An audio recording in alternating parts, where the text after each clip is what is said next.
The temple was the center of the Jewish world. Thousands of years, people came here, Jews came here to sacrifice in the temple that stood right behind me. Jesus himself visited at least twice that we know of from the New Testament, and not only twice, probably much more than that. Jesus have been to the Temple Mount because Jews came here 3 times a year to visit and to celebrate in the Temple Mount. Hi everyone, my name is Gal, and in every video we explore different places, different locations in Israel. Today we are visiting the Temple Mount and we will discuss the last week of Jesus and the time that he spent in the Temple Mount itself. I remind you that if you like my videos, if you like my project, don't forget to hit the subscribe button. Let's go to see the Temple Mount. We are here at the entrance. We're just about to go to pilgrimage, to go up to the Temple Mount itself, the center of the Jewish world 2,000 years ago. And right here, just before we go, there is a model of second temple, or how it used to be during the times of King Herod. And I'm going to use this model to explain how when people came to pilgrimage to the Temple Mount 2,000 years ago, when the Jews came here, this is what they saw. This was the structure. So first of all, we have the entrance gates to the sacred temple. When you pass these gates, you will be in the area where we call the women's section. It's a confusing name because the women's section was not provided just for the women, but it was provided for everyone. Everyone could go and to visit this section. From there, they would go through the Nicanor gates. And Nicanor gates, as you can see, just in front of the Nicanor gates over here, just below them, there are 15 steps. Those are the 15 steps where the Levites were sitting on, and they were singing the songs of the Levites that are all in Psalms. So we can still read them until nowadays. And then the area after you pass the Nicanor gates, this is the area where only the priests and the Levites are allowed to be, because in this section, this is the area where the sacrifice will be done. So for example, now we're just a couple of days before Passover. In Passover, people were pilgrimaging, were coming to do the sacrifice in Temple Mount. So in this area, this is the area where only the priests and the Levites will be, because this is the area where the sacrifice is done. And then there is another gate, another portal to the Holy of Holiest. This is a place where only one man could enter, and it was only once a year. It was the Yom Kippur, the Day of Atonement. And this was the only day where people could visit, where not people, just one man could visit the Holy of Holiest.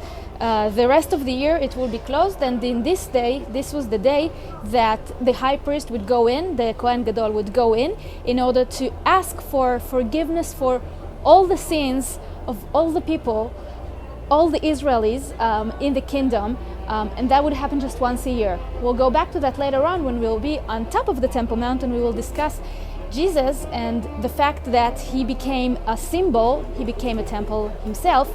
So we will connect to the high priest, the Kohen Gadol, and the day that he would ask for forgiveness for the sins of all the people on Yom Kippur.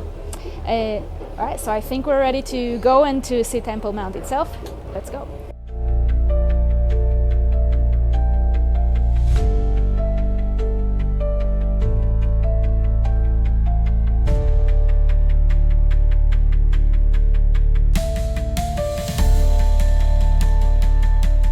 On our way to the Temple Mount, while we're pilgrimaging to the temple, to the place where the Jewish temple used to be 2,000 years ago, I want to talk a little bit about what the Jewish temple actually is.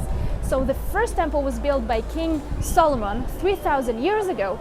It was destroyed, and when it was destroyed, the second temple was rebuilt in the exact same place where the first temple used to be, on top of Mount Moriah. The Holy of Holiest was exactly where the sacrifice of Isaac was.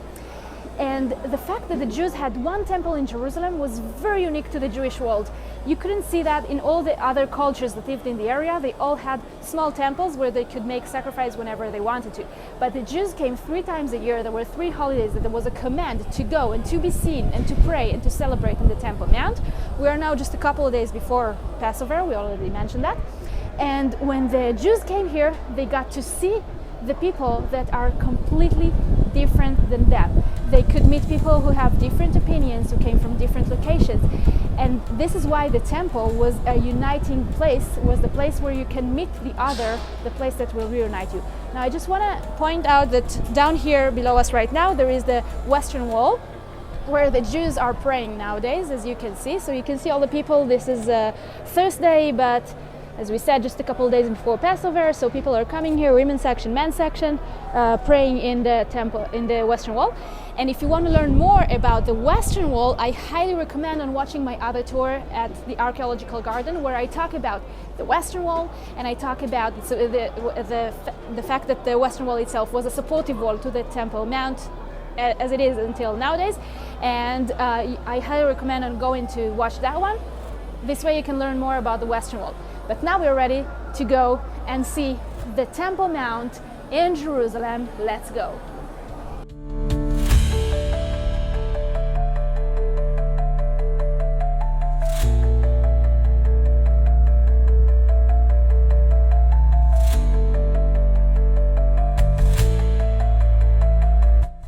This is the Mount of Olives. It's located east to the Temple Mount, and between us to the Mount of Olives we have the Kidron Valley.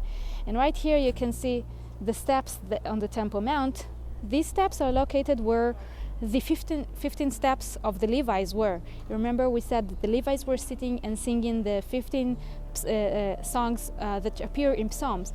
So they were sitting over here. So it makes a lot of sense that those steps were here. And behind me was the section that not everyone was allowed to go into. This was the section of the priests. So Israel is, if you're not a priest, so you would come up to here, but from here you'll have to give the sacrifice to the priest, and the priest will take it to the priest section where they will make the sacrifice for you. And inside this section there was the Holy of Holiest, the place where only one person was allowed to go in, and only once in a year, in order to make up for all the sins of all the people. I want to talk a little bit about the sacrifice of the holiday that we're celebrating in a couple of days, Passover. So this was actually a very interesting sacrifice, because this is a sacrifice that was not meant for the priests. This was a sacrifice that was for the people, and the whole family would sit and eat this sacrifice together. So I would imagine that it's not exactly like when we think about the sacrifice, we think about, an altar and people coming and making this sacrifice to God. But when we talk about the sacrifice of Passover, we're talking about the family sitting together and dining. So I would imagine it like a barbecue. And the interesting thing about the sacrifice of Passover is that you don't even need a temple in order to make this sacrifice. And in a couple of days, when Passover will be celebrated, if you will come to Jerusalem, which will probably be very hard because it's going to be a lot of traffic and a lot of the streets will be blocked, but if you will manage your way to the old city, you might be able to see some people making the sacrifice, not here on the Temple Mount, because obviously here they cannot do it, but just outside the Temple Mount, because you can still make this sacrifice. And the sacrifice of Passover was a feast that the whole family is sitting together. And when we will celebrate in 2 days from now the Leil HaSeder, the Jewish holiday, we will be sitting together in order to remember the sacrifice of Passover that was made 2,000 years here in the Temple Mount.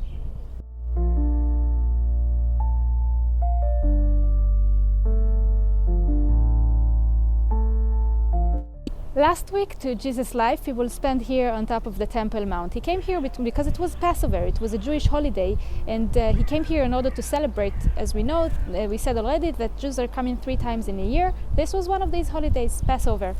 Before he will come to the Temple Mount, he will be at the Mount of Olives.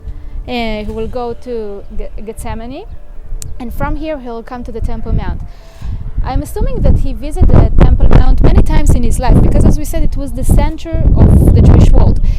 But we have at least 2 times that are mentioned in the New Testament. Once again, I'm assuming it's not the only times that he has been here, but there are 2 main stories that tell us there are 2 core stories that happen here in the Temple Mount. The first one happens when he's very young.